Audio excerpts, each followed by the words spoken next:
Good morning. My name is Bob Winkley. My pronouns are he, him, and his. I'm a member of First Church Boston Choral Ensemble, which sings every Sunday, as well as the standing committee, the governing body of this church. We're very glad that you're here today with us, either in person or online, to celebrate this very nice and sunny Sunday as we begin to travel into spring. I also want to extend a special welcome to visitors. It's great to have you here, whether it's your first time or you've been attending a few times and are thinking about becoming a member. So to learn more about First Church Boston or Unitarian Universalism, please visit firstchurchboston.org or speak with Reverend Stephanie, our intern Ebony Smith Cooper, or myself during coffee hour. Coffee hour is held immediately following the service in our narthex. Today we have a few announcements. It's going to be a busy month coming up. Today, after service, there is a meeting of the social justice community. It's going to be held in the chapel and online. Read with the Reverend returns this Tuesday at 6 p.m. here in the parlor. There'll be a light supper served at 6:30 and a discussion. Next week is Easter Sunday, and there's a lot of special things planned, including an Easter egg hunt after the service, an eco-friendly Easter egg hunt, which we've been doing for a number of years. And then most importantly, on Sunday the 12th, the American Unitarian Universalist 200th anniversary is being celebrated. They will be joining us for our service with Reverend Sophia Betancourt, here to preach about our legacy, our current present, and what the future might hold for us. We really encourage as many of us to be here. There will be lots of clergy joining, but it's important that we as a congregation be present for this special event. Very quick. Also related to the Unitarian Universal Association, the General Assembly is going to be happening in June. We need one more person to be a First Church delegate, so please contact me, Beth. Okay, and I'd like to now invite forward Nancy Olson, who has a little bit of a message about Stewardship Month.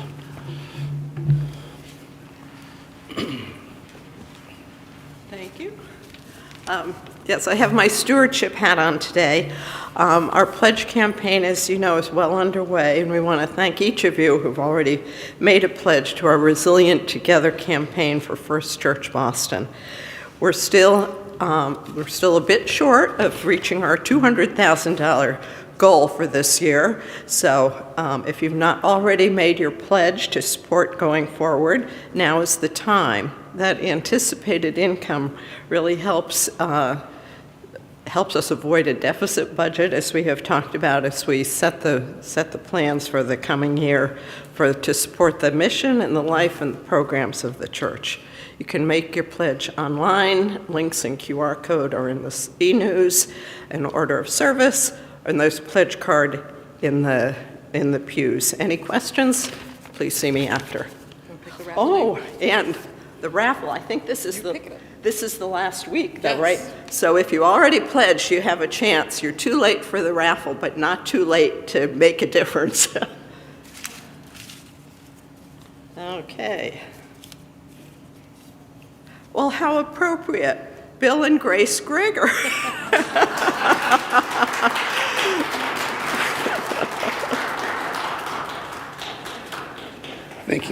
Thank you, Nancy. Thank you again, all of you, for being here today with us, either in person or online. Let our service now begin.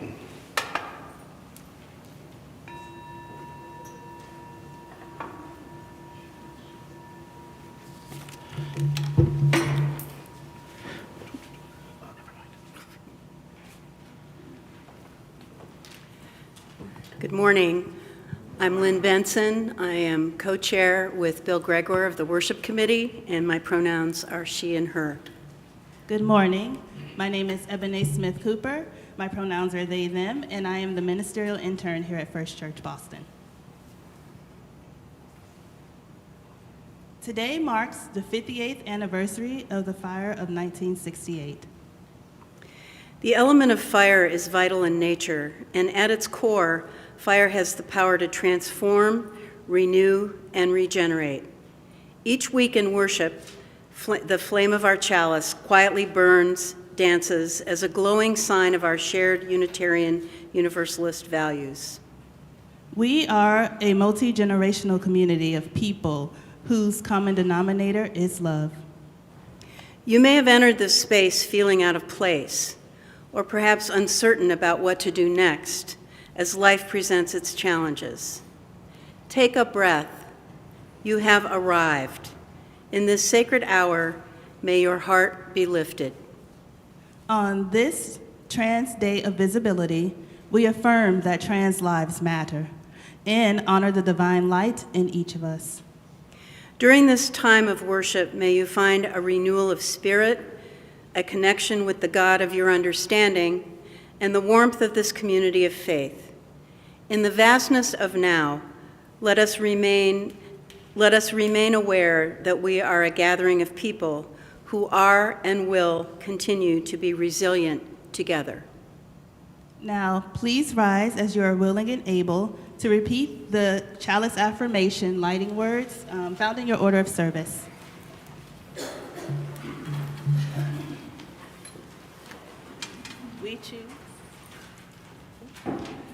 We choose to be. Love is the spirit of this church, and service its law. This is our great covenant, to dwell together in peace, to seek the truth in love, and to help one another. Now please take a moment to greet your neighbor and to wave at the camera at the back of the sanctuary to those who are online.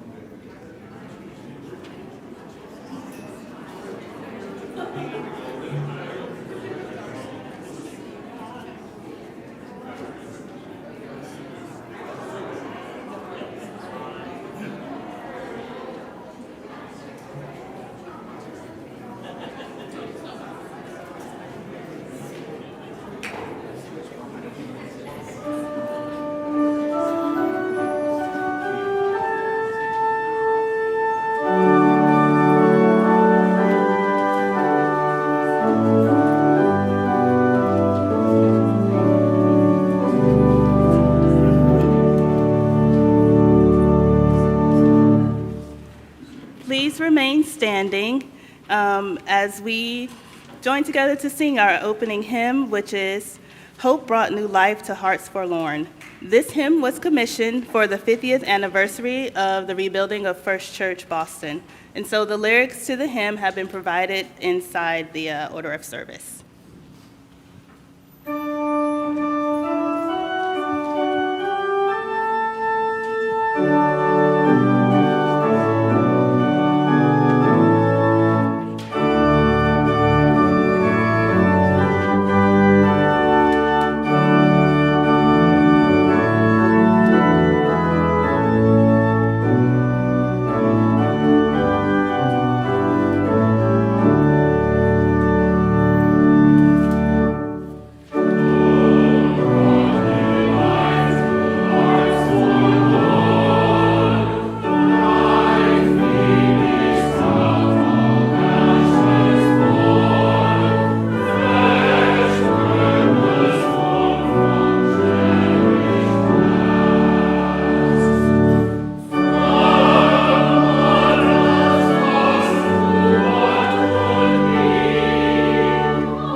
seated. And I'd like to invite our kids forward, and I get to tell the story today. And I'm going to embarrass my friend Kate, who is here, who is a storyteller, and told me about this story. So I'm going to share with you the story that my friend Kate told me.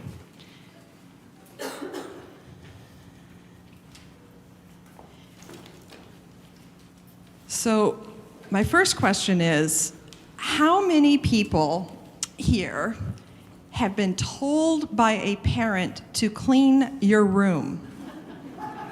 Lots of people. I have, yes. So sometimes when there's a big mess, we don't like it. It's not fun to look at. And this is a story about a man named Dan Stevenson in a place in California, Oakland, California. Have you ever been to California? No? Yeah, it's far away. So in Oakland, California, Dan Stevenson had a traffic median. So sometimes, there's 2 lanes in the road, and then there's a piece of concrete in between the 2 lanes. And on this piece of concrete, the median, people would leave all kinds of trash.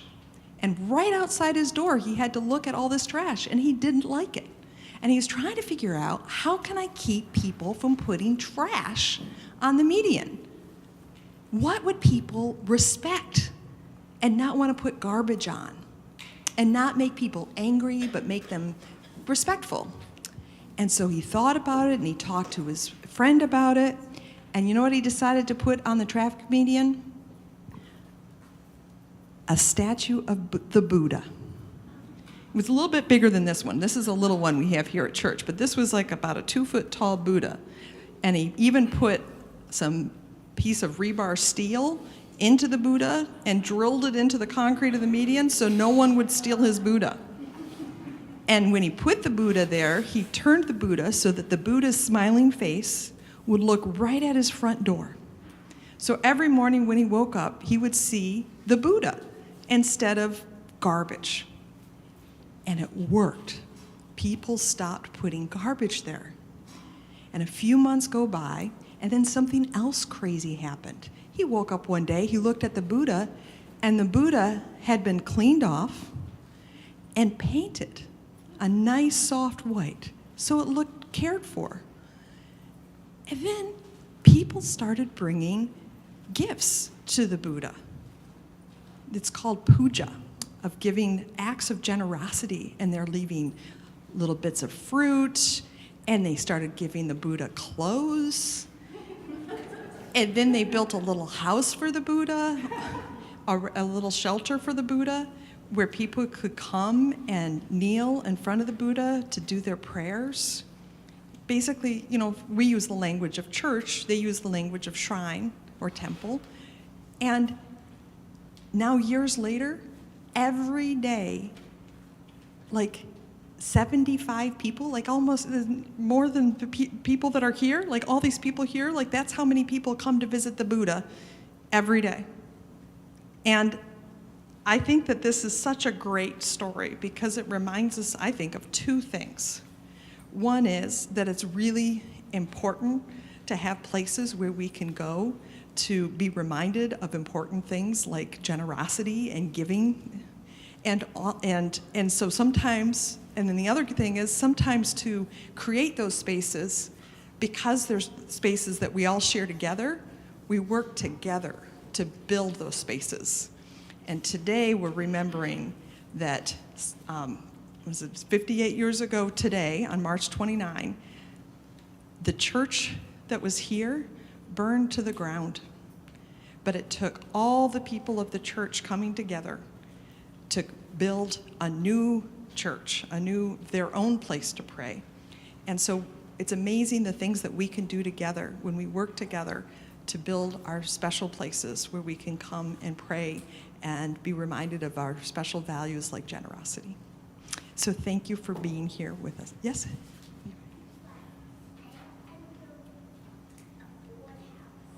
Oh, Simon's going to build something too. Excellent. Well, thank you all for being here with us, and we're going to sing our kids out now.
Hello, everyone.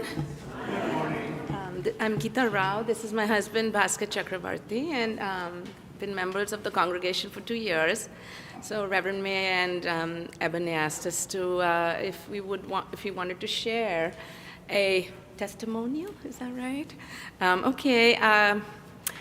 Since we're in a church, I'm going to start with a confession.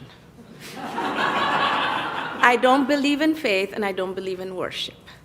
Now, this is complicated, and I've talked about this with Reverend May. I was raised in I think I might be the only person in the congregation, apart from Bhaskar, who is nominally Hindu. Is anyone else here Hindu? Peter, I know you count yourself as being part of 7 religions, right? So I was raised Hindu in a ultra-religious household where it was basically like, I realized after coming to America, it was Orthodox Judaism in a different guise. And that put me off, really put me off organized religion. After that, I went to Catholic school from kindergarten through the end of high school. So in a word, I was confused. And 2 years ago, I was passing by and I saw this sign that said, are you concerned about the state of the world? Are you worried about the homeless in Boston, blah, blah, blah. And I said, oh, you know what, let me, Bob is laughing. I said, let me just stop in.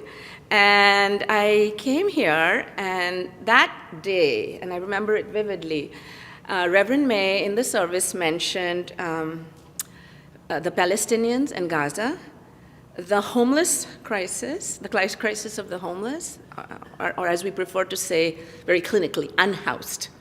They do not have a home. Home means more than a house. And the third thing she mentioned is the climate crisis. And I went back home and I told him, I'm given to a bit of hyperbole, so forgive me. I said, I found my people. And for me, that's what UU is. It is, there is, and Reverend May, I can't tell you our conversations, every time we talk, it's like click, click, click, all those neurons are firing. She said, faith is, for me, is not about, I don't believe in one God. I mean, we have thousands of gods in Hinduism, and in fact, I don't really believe in God, but I do believe in reincarnation. And what is my faith? My faith is actually that people are, I have faith in human nature. I really have faith in human nature. And I feel like coming here together reinforces my faith in human nature. And what is worship but really acknowledging the good that is in all of us? And for me, what I worship is the exchange of ideas, the community, this celestial music.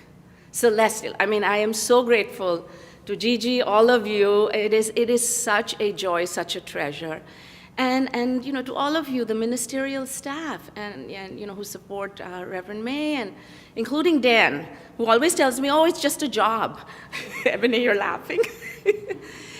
So why do we give? Because I read this online. Freedom is not free. And the gifts of First Church, all these gifts that we are blessed with, they cost a lot of money. Let's face it, the skills and talents of Reverend May, Ebony, John, the music, everything costs money. So let's all give to the extent that we can. And you are a wonderful community. I want to end by saying, at least once a week, I look at this. I have this up on the fridge, right? At least once a week, I look at this. The UUSO was the first organization into Afghanistan after 2003, when we went into Afghanistan. I'm sorry, after September 11th. Sorry, I'm getting my wars mixed here. Okay, after September 11th. They were the first organization to go in there to help the Afghans. So the UU has a very long tradition of pacifism, no wars. So this thing, at the core, love, justice, generosity, interdependence, pluralism, equity, transformation, and underlying this all is peace, right? So that's why I'm here. And that's why I hope that we can grow and expand our wonderful group here and have lots of fun together. And I'm going to end by just asking who here knows Hosier? Oh, there's a lot of people, of course, the choir. So I'm a huge fan of Hosier. He's an Irish folk singer musician. And one of my anthems of his, listen to it, is called Take Me to Church. So I'm going to end it. They're all laughing because they know what the song is about. My husband is usually not short of words, I'll tell you that. Yeah, I think Geeta said more than I could have ever said anything, and not much to add. But I do have this, we have it on our fridge, and I'm always struck by the fact that Geeta comes back from this gathering in a different state of mind. And I'm struck by the fact that none of these seem to exist in the world outside this sanctuary. So justice, generosity, pluralism, transformation, equity, and interdependence, we seem to have lost quite a bit of that in the world around us. So I think we need a place to come back and reunite with these forces. So thank you for making that space. Thank you.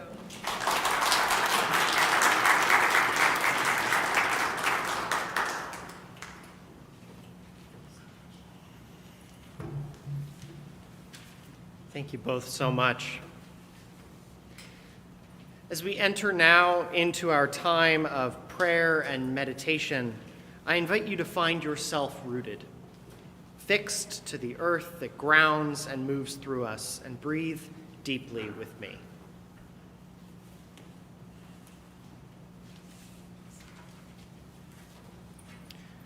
Our prayer this morning has been adapted from Reverend Connie Simon's "We Are Still Grateful."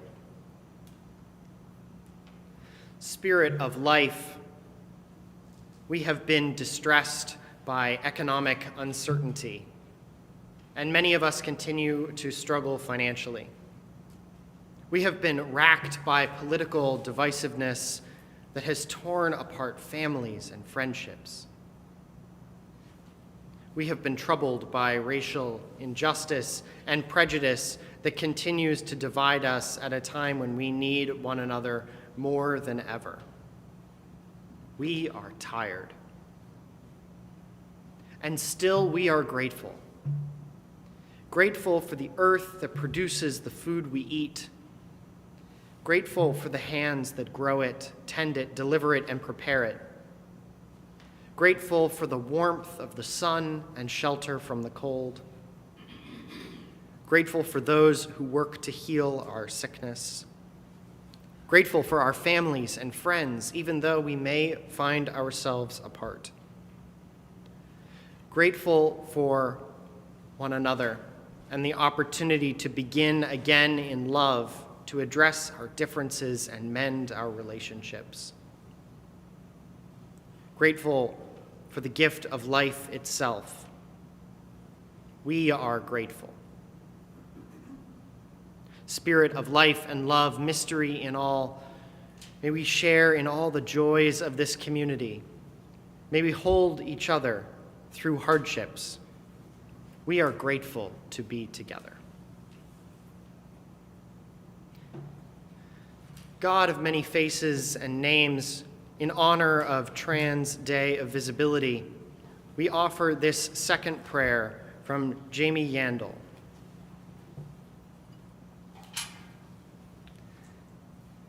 In this flame, the memories of our trans and non-binary ancestors do a dance of freedom and liberation, reminding us that we are whole and holy.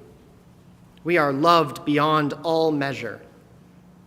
And in our refusal to accept anything less, may we know that we are rooted in the infinite divinity, not relegated to the outskirts of the web of all existence, but enshrined at its core, and fleshed with stardust and fairy dust, an intentional creation of space where our many gods live. Please join me in a moment of stillness.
giving and receiving are sacred practices.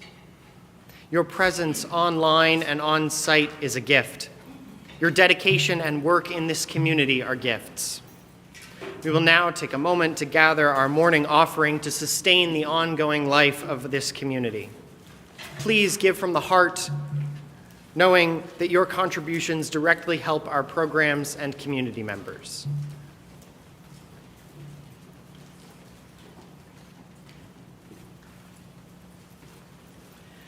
This piece that you're going to hear next is officially a congregational hymn, and we're singing it for you with some choral parts added, but please, please sing along if you feel so moved. It's a really fun song to sing with beautiful words for today. Thank you.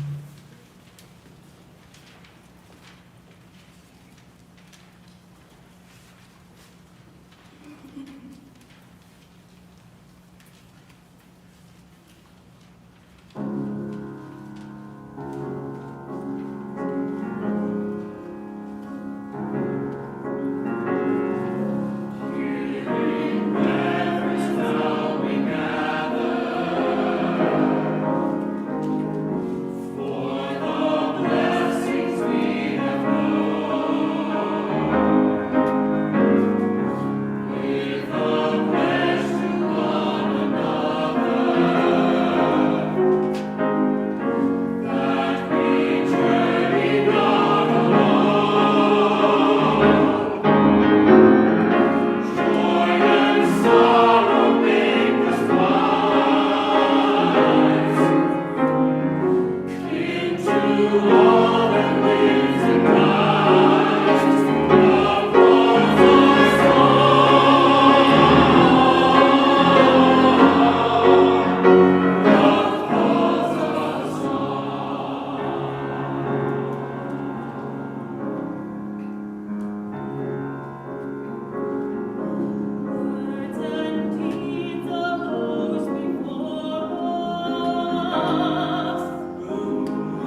reading this morning is excerpts from the opening and closing paragraphs of Rhys Williams's 1972 Minister's Report to the annual meeting.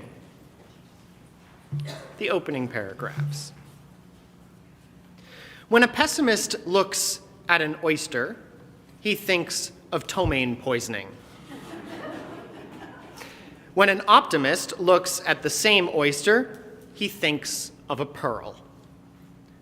The first annual meeting in our new building is a time when we should think optimistically. We are here because each of you had a vision and because each of you held your tongue on those little things which could undermine and tear down a project that is dedicated to the service of people, not only today, but long into the distant future. Together, we have planted boldly our belief in this spiritual community of human beings. Thank you for what you have been and what you will be. The closing paragraphs. Emerson once said, quote, "Every great and commanding moment in the annals of the world is the triumph of some enthusiasm," end quote. Enthusiasm has been the spark behind the creation of our new church building. Let it be a symbol of triumph of our enthusiasm for our religion and for the uplift of all people as we face tomorrow. I am optimistic. I am sure you are too.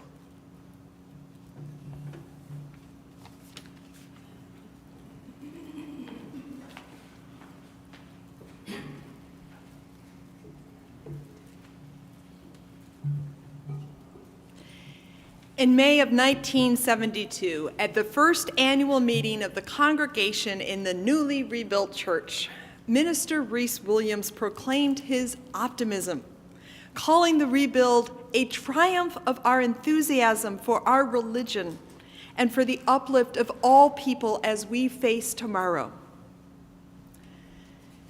Far from platitudes of positivity, his simple words belie the ferocity of struggle the congregation had passed through to maintain both a commitment to their religion and to serving a larger world. In our own moment today, as powerful forces dismantle rights and unleash violence, the question remains, how relevant is what we are doing here together this morning to the needs of the world outside these walls? 58 years ago today, Rhys woke up to a phone call in the middle of the night. A fire was raging on Marlborough Street near Berkeley. Rushing to the scene from his home, his taxi driver confirmed it was First Church that was on fire. Williams recollects, "As I walked up Marlborough Street, the flames were shooting above the tower. The cinders were flying in a wide arc. It was obvious the building was going. There was no hope of saving it." In that moment, there was no optimism, just the horrifying realization of loss. Just hours later, around 8 a.m., a group of church leaders gathered at the parsonage. So many questions needed to be answered about what now, what next. It was Friday. Where would Sunday services be held in 2 days? A knock came at the door. Rhys writes, "A ministerial member of the staff of the Unitarian Universalist Association was there with advice. We should immediately join with another Unitarian church and turn our money over to a relevant social project."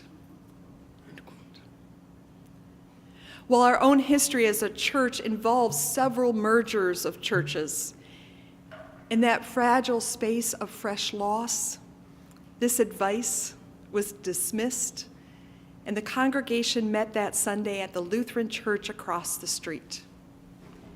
In that service, Minister Robert Haney prayed, "We loved that venerable house for all that it taught us of thee and of ourselves.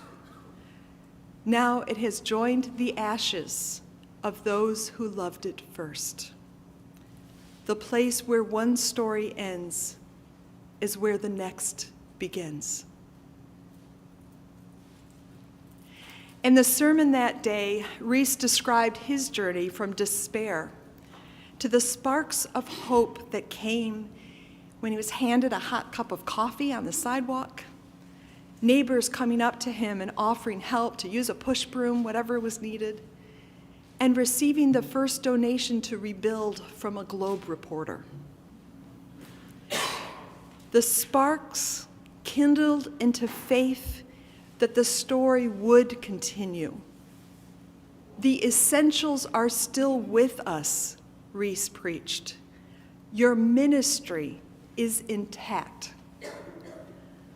Like the returning spring of that late March Sunday, he assured them of the possibility of new life. This seed of hope was planted within the landscape of a wider world. In March of 1968, the Vietnam War was at its bloodiest peak following the start of the Tet Offensive in late January. Anti-war activism was vibrant around Boston. And while neighboring Arlington Street Church was better known for its anti-war activism, First Church would host overflow events. In fact, just earlier that month, earlier in March, leading anti-war activist and Yale chaplain who was then under federal indictment, William Sloane Coffin, spoke here to a full sanctuary of 500. In addition to anti-war activity, the civil rights movement was still actively influencing change and discussion around racial justice. Within Unitarian Universalism, a caucus meeting of Black UUs was held in February of 1968 in Chicago. Mrs. Edna Pruce was sent as a representative of First Church. On her return, she delivered a sermon in mid-March about her experience and support for Black Power.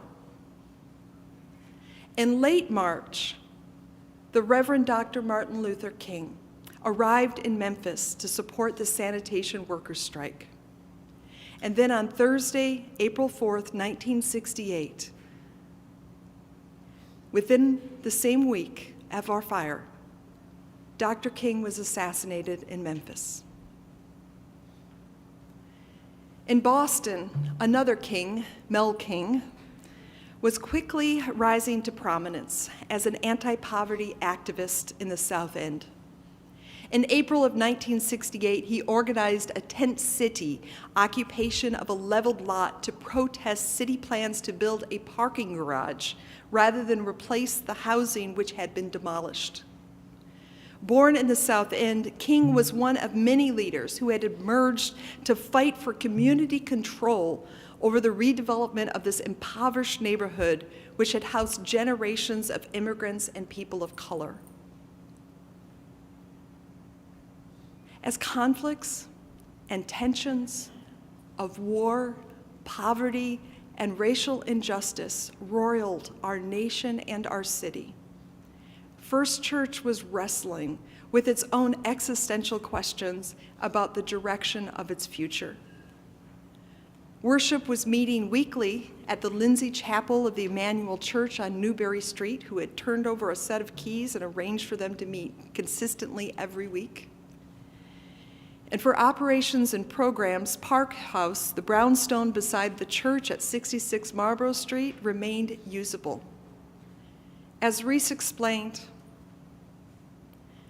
a member of the Social Concerns Committee had returned after leaving Park House at 11 o'clock that night to confirm that the fire door between Park House and Hale Chapel had been closed. And it was because of this thoughtful act that our records going back to 1630 and the base of our programming and operations was saved. We still have fire doors. Please keep them closed. Thus, committees for social concerns, music, religious education, and more continued their work alongside many new committees that were created to build a new church and to support a merger with Second Church. People came together not only to build a new structure, but to continue doing the work of a church through worship and service. A year after the fire, in the summer of 1969, the National Unitarian Universalist Association hosted their General Assembly here in Boston. In protest over how the denomination was handling its own racial reckoning, a racially diverse group walked out of the main body to assemble at Arlington Street Church. From those who walked out, the white allies formed a new group called the Fellowship for Renewal, or FFR. To many UUs, this walkout and the surrounding events has become known as the Black Empowerment Controversy. And if you want to read all about it, Mark Morrison Reed has written a beautiful book. Early in my own experience as a UU, I heard stories about this 1969 walkout and an era of conflict that led to an exodus of Black UUs from Unitarian Universalism when support for Black UUs fell far short of what had been promised. If we ever want to seriously move beyond the racial injustices and prejudices of the past, I believe we need to learn our Black UU history to understand how choices made in the past alienated Black UUs and how choices we may be making today continue to do so. Indeed, this story of Black UU history directly impacted what happened at First Church during the rebuild. When I first began learning about First Church a few years ago, I heard stories about the 1968 fire and how a group of activists demanded that the church spend their money on low-income housing rather than a new church building. As it turns out, the activists were the Fellowship for Renewal, or FFR, formed after that 1969 General Assembly walkout.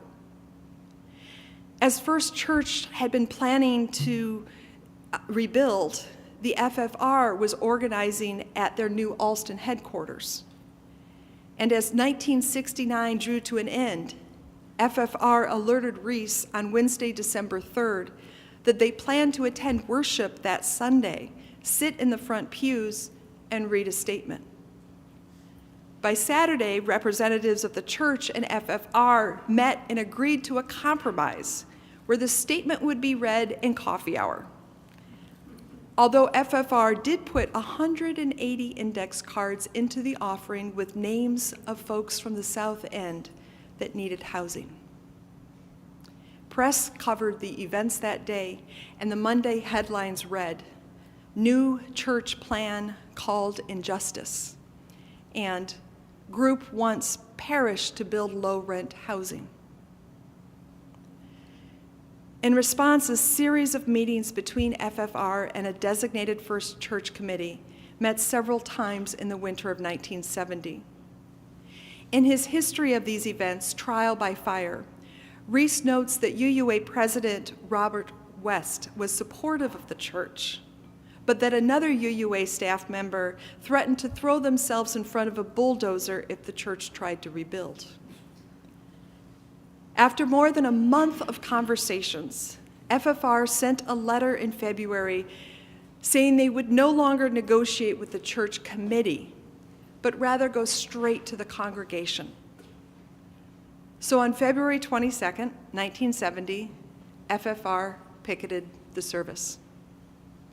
In response, church leadership sent a notice to church members as well as to FFR stating, the new church is going to be rebuilt to avoid, quote, dissolution of our church society. The notice also affirmed a commitment to charitable efforts and cooperative methods to address low-income housing. However, on the next Sunday, March 1, members of FFR were joined by Black activists from a South End group called People's Development Group. Disrupting the service, the minister, Jack Hammond, dismissed the congregation. Some congregants stayed to engage in conversation with the activists. The People's Development Group again disrupted the service on March 15th. An open letter to church members was sent March 14 from the South End community asking for a $500,000 grant for the People's Development Group to rehab housing. That was the last communication from the group. Although active pressure from the group had ceased, at a special congregation meeting on April 26, 1970, the members of the church voted to support low-income housing through a $25,000 grant to help rehabilitate Parcel 19, an area in the South End some of you may know today as Villa Victoria. To be honest, it's a bit more complicated than that, as funds were actually loaned to the Everett Hale House, Inc., which was a corporation, not yet a building, and they in turn loaned the money to the Emergency Tenants Council and the South End. And if you really want to learn all the details of the stories, I have copies of Reese's report, Trial by Fire, and I'll send a link out in the e-news.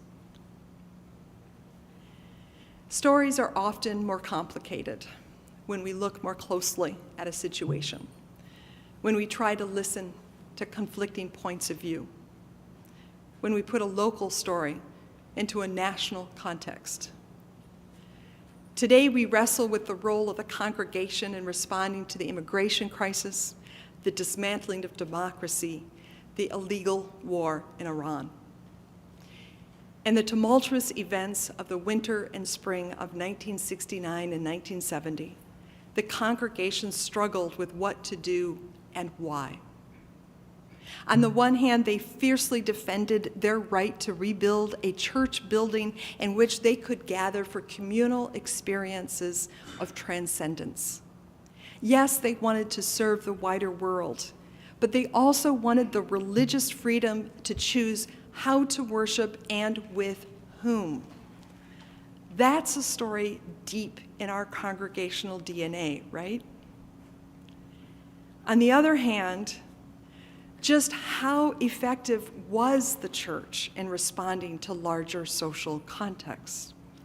In a report for the June 1970 annual meeting at that spring, Assistant Minister Olav Nygaard shares the significant concerns of the college student group, writing, quote, if the church cannot, by virtue of its existence and what it does, attract students as well as regular members on its own without resorting to various forms of arm twisting, then it seems to be an appropriate time for reevaluation and reexamination of the philosophy behind the church's reason for being, with a predominant and transcending question being not what's wrong with the student, but what's wrong with the church, end quote. For that same annual meeting, Standing Committee Chair Lawrence Holcomb reflects his own uncertainty, writing in his report, and these words have haunted me since I read them. In great part, we have been sailing on unknown seas. Only time will tell whether or not we have navigated well.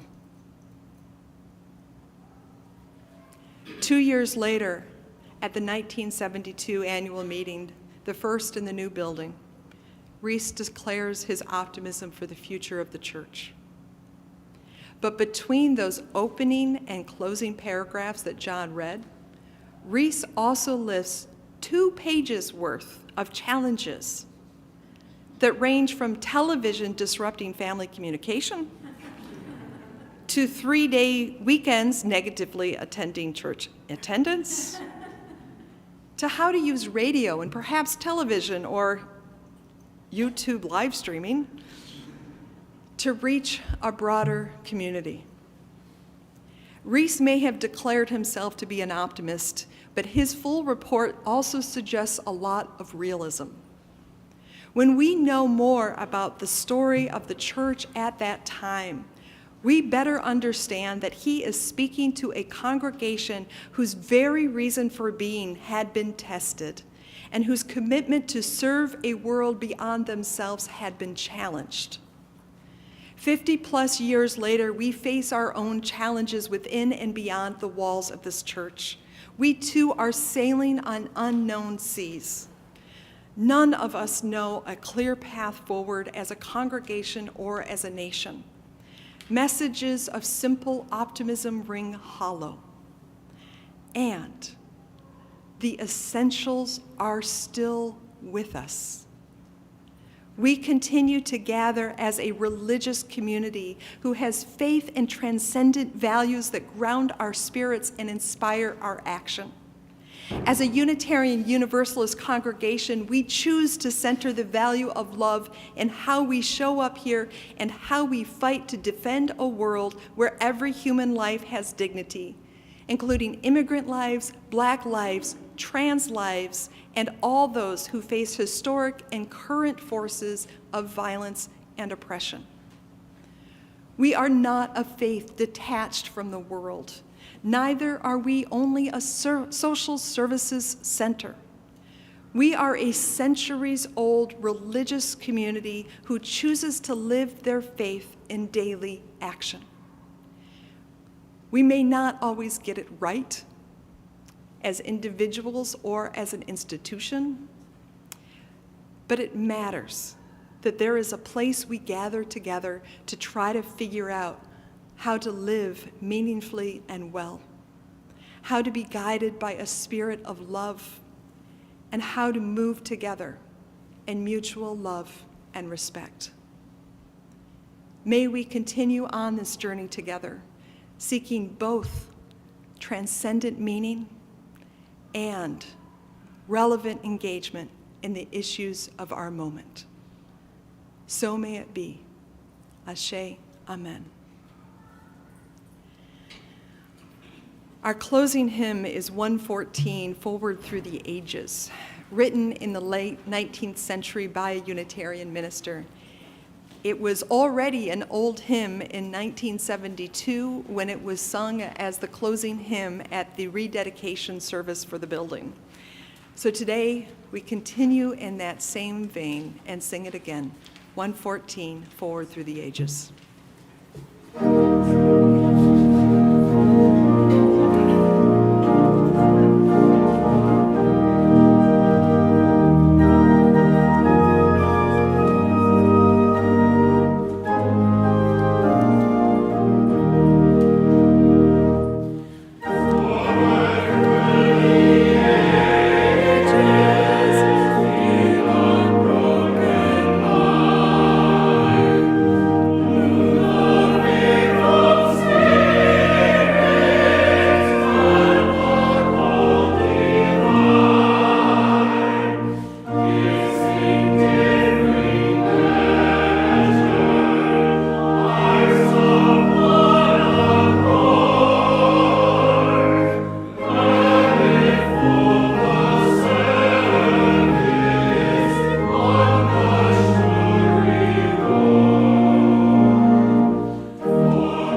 sure, though, that they would have imagined that we would have a Buddha and a testimonial from a Hindu and a live stream on YouTube.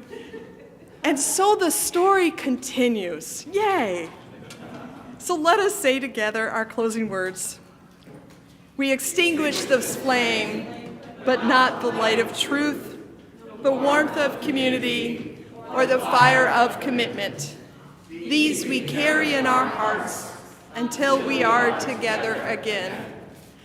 Sustained by our connections to each other and to all that is holy, let us show up for each other, engaging across difference, loving with abundance, and working together for a more just, sustainable, and free world for all. Blessed be Ashe. Amen.